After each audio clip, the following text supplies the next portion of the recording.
In today's video, I'm going to teach you how to create a JotForm autoresponder email. Setting up an autoresponder is a fantastic way to acknowledge users when they interact with your form, whether they're signing up for a newsletter, submitting a survey, or providing feedback. We'll walk through the process step by step, so you'll be able to implement this feature seamlessly.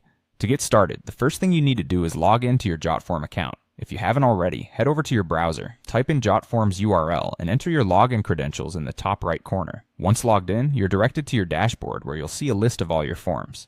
Next, identify and open the form for which you want to set up the autoresponder email. Accessing the correct form is crucial because the autoresponder will be linked specifically to this form. Now that your form is open, turn your attention to the top menu and click on Settings.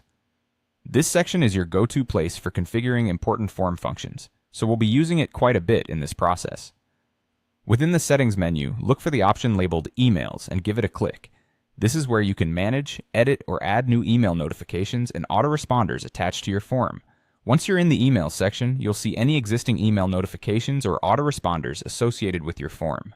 To add a new one, find the button that says Add an Email and click on it. This action prompts a pop-up menu where you'll have two choices: Notification Email and Autoresponder Email.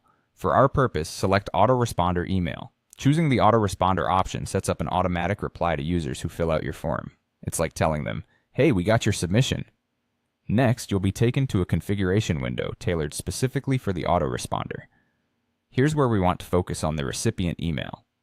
This is one of the most important parts because it determines where your autoresponder will be sent.